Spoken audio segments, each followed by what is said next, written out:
तो इस लेक्चर में हम बात करेंगे रिवोल्ट 1857 हमने स्टार्ट किया था, उसी के कुछ टॉप एमसीक्यूज़ जो हैं उनके बारे में यहाँ पे हम बात करेंगे। यहाँ पे एमसीक्यूज़ के साथ साथ हमने स्टेटमेंट बेस्ड क्वेश्चंस भी लाए हैं। हालांकि यहाँ पे हमने स्टेटमेंट बेस्ड क्वेश्चंस इस तरीके से लाए, खाली आपको ट्रू एंड फॉल्स करके इनका आंसर देना है। और अगर आपको at the end of the session इस लाइक ये पीडीएफ भी चाहिए इन एमसीक्यूज़ की, तो आप ग्रुप को ज्वाइन करके इनको एक्सेस कर सकते हो। तो इससे क्या हो जाएगा, आप कभी भी कहीं भी एमसीक्यूज़ के थ्रू यहाँ पे रिवाइज कर सकते हो। तो स्टार्ट करते हैं पहले क्वेश्चन से। तो पहला क्वेश्चन है यहाँ पे, who was known as Dhondopant in the revolt 1857।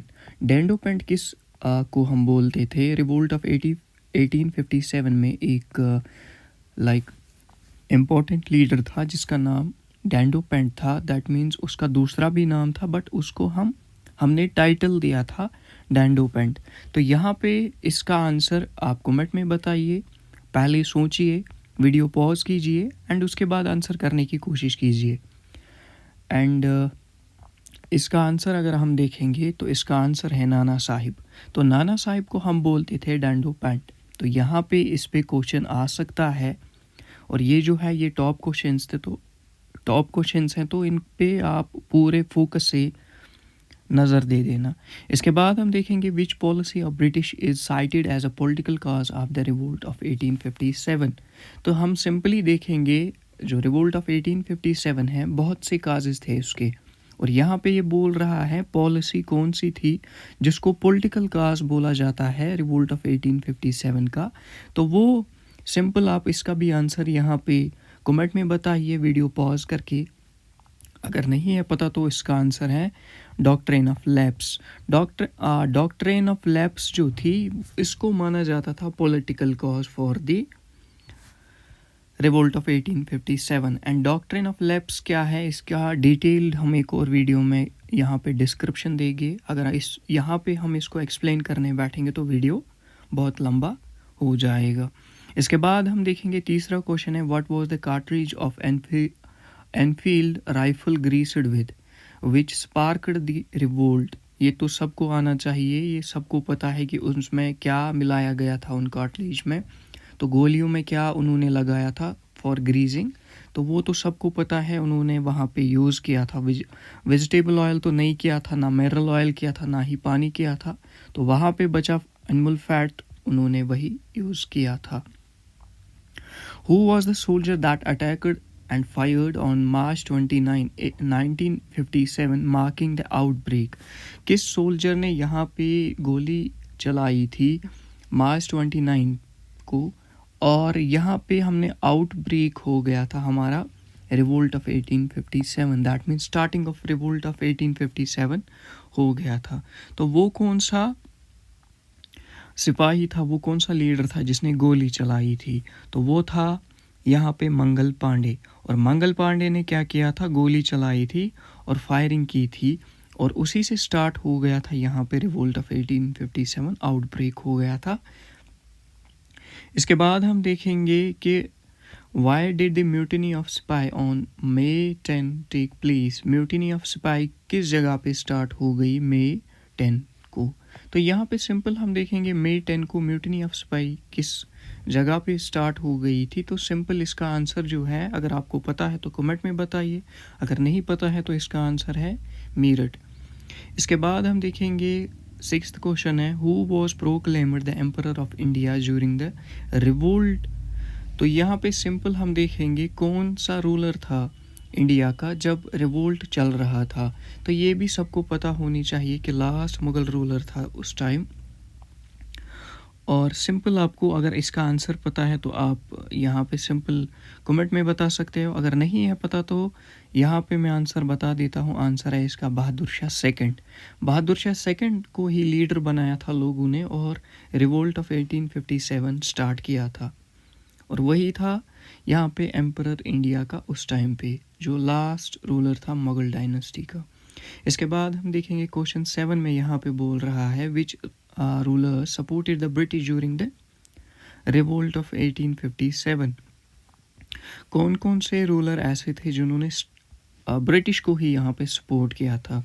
हमने देखा था कुछ प्रिंस थे, कुछ मतलब हम देखेंगे एजुकेटेड क्लास था, तो वो हम देखेंगे उनमें कौन कौन सा था जिन्होंने यहाँ पे ब्रिटिश को सपोर्ट किया था ज्यूरिंग द रिवोल्ट ऑफ 1857। तो अगर आपको इसका आंसर पता है तो आप बताइए, अगर नहीं पता है तो सिंपल इसका आंसर है all of these, that is Nizam of Hyderabad, Holkar of Indore, Scindia of Gwalior. तो यहाँ इन तीनों ने हेल्प की थी, इन तीनों ने सपोर्ट किया था ब्रिटिश को। तो अगर आपको कोई और क्वेश्चन भी आएगा, which of the following not supported the British, अगर ये तीन ऑप्शन है और कोई और ऑप्शन है तो आप उसको चूज़ कर सकते हो, इनको नेगलेक्ट कर सकते हो, बिकॉज ये तीनों ऐसे लोग हैं जिन्होंने ब्रिटिश को यहाँ पे सपोर्ट किया था। स्कैंडियन ऑफ ग्वालियर, इसी तरीके से Holkar of Indore and Nizam of Hyderabad. Question 8 में हम देखेंगे हु लेड द सप्रेशन इन कानपुर, कानपुर में किसने सप्रेशन किया था। हमने इसका जो लास्ट लेक्चर दिया था उसमें हमने कंटिन्यूसली देखा था कि किस जगह पे कौन लीडर था और किसने वहाँ पे सप्रेशन किया था। यहाँ पे हम देखेंगे कानपुर में किसने सप्रेशन किया था, वो चीज़ हम देखने की कोशिश करेंगे। अगर आपको पता होगी तो कानपुर में यहाँ पे सप्रेशन किया था कैम्पबेल ने एंड हैवलॉक ने।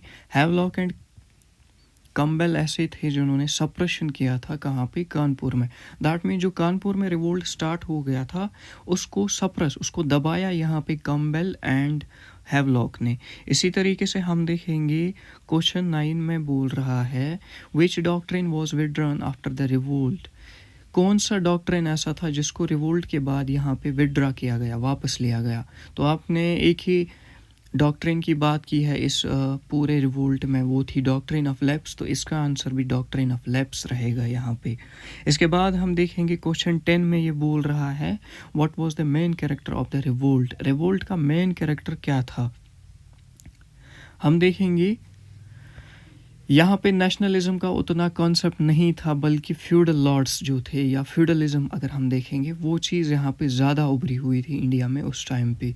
तो इसका भी अगर हम देखेंगे mainly feudal with some nationalistic elements, इसका यहाँ पे मेन कैरेक्टर था। इसके बाद हम क्वेश्चन 11 में अगर देखेंगे who died in the battlefield according to the fate of leaders, leaders ने बोला था कि ये अपनी किस्मत की, इसकी किस्मत है कि ये बैटलफील्ड में मर गया। वो कौन सा लीडर था जिसकी मौत हो गई थी यहाँ पे बैटलफील्ड में। तो अगर हम इसका आंसर देखेंगे तो वो है रानी लक्ष्मीबाई। रानी लक्ष्मीबाई की मौत हो जाती है बैटलफील्ड में एंड लीडर्स इसको क्या बोलते हैं, that she was fated to die in the battlefield. इसके बाद हम देखेंगे क्वेश्चन 12 में बोल रहा है which plan of revolt was betrayed resulting in capture and execution in 1859, कौन सा प्लान रिवोल्ट का ओपन हो गया और जिससे हम देखेंगे एग्जीक्यूशन हो गई किसी लीडर की, वो किसका प्लान था।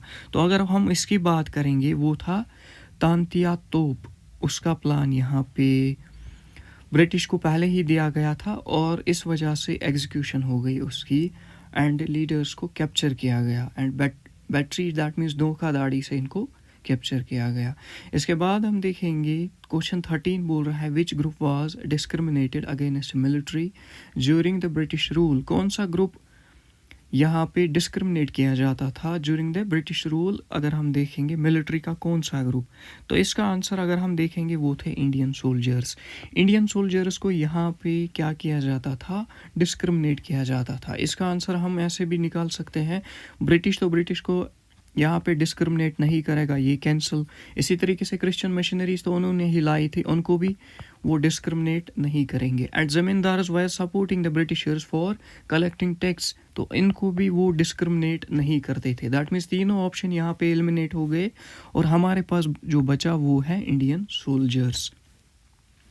इसी तरीके से क्वेश्चन 14 में यहाँ पे हम देखेंगे what was the weapon that played a key role in the sparking the revolt, कौन सा वेपन ऐसा था जिसने यहाँ पे की रोल दैट मीन्स अच्छा खासा रोल अदा किया जिससे यहाँ पे हम देखेंगे रिवोल्ट ऑफ 1857 स्टार्ट हो गया।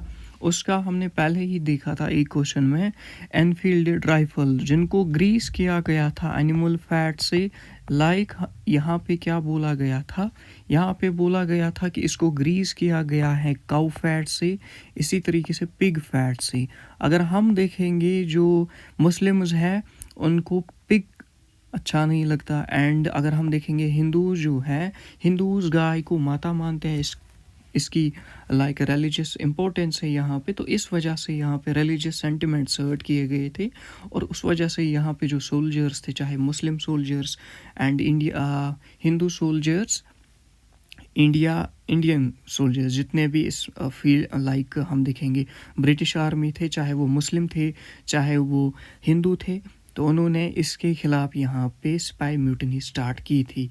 इसी तरीके से हम देखेंगे जो क्वेश्चन 15 है, इसमें बोल रहा है who succumbed to death after being deported to the Rangoon. Rangoon jail में किसको बंद करने के बाद किसकी मौत हो गई थी यहाँ पे, तो हमें पता है रंगून जेल में, जेल में नहीं, एग्जीक्यूशन भी नहीं, इसको एग्जाइल किया गया था, एग्जाइल किया गया था यहाँ पे इसको, एंड एग्जाइल के दौरान ही रंगून में ही बहादुर शाह सेकंड की मौत होती है, तो इसका आंसर है बहादुर शाह सेकंड। इसके बाद है कुछ स्टेटमेंट बेस्ड क्वेश्चंस, इनको खाली ट्रू एंड फॉल्स करके आपको आंसर देना है। जैसे अगर आप कमेंट में इसका आंसर करोगे तो आप सिंपल कमेंट में लिखोगे 16, उसको टी और एफ, जो भी आपका आंसर आएगा वो आप लिखोगे। एंड ये सारे जो क्वेश्चंस हैं यहाँ पे 10 क्वेश्चंस ऐसे हैं स्टेटमेंट बेस्ड, इससे क्या हो जाएगा, आपको पता चलेगी कि आपको कितनी कॉन्सेप्चुअल डेप्थ है और आपको किस किस जगह पे यहाँ पे नज़र देने की ज़रूरत है। दैट मीन्स कौन कौन सा कॉन्सेप्ट आपका वीक है जिसको आपको वापस से पढ़ना है। तो इसी तरीके से आप इन क्वेश्चंस को, जो भी स्टेटमेंट बेस्ड है क्वेश्चन, इनका आंसर कमेंट में लिखिए। एंड अगर आपको इसकी पीडीएफ चाहिए इस पूरे लेक्चर की, तो आप पीडीएफ को एक्सेस कर सकते हो हमारे टेलीग्राम चैनल में। तो जल्दी से टेलीग्राम चैनल ज्वाइन कीजिए, एंड अगर आपको वीडियो अच्छा लगा इसको शेयर कीजिए, एंड अलॉन्ग विद दैट आप साथ में यहाँ पे चैनल को सब्सक्राइब कीजिए, so that more and more students can get connected with us, and हम अब इस जर्नी को कंटिन्यू करें।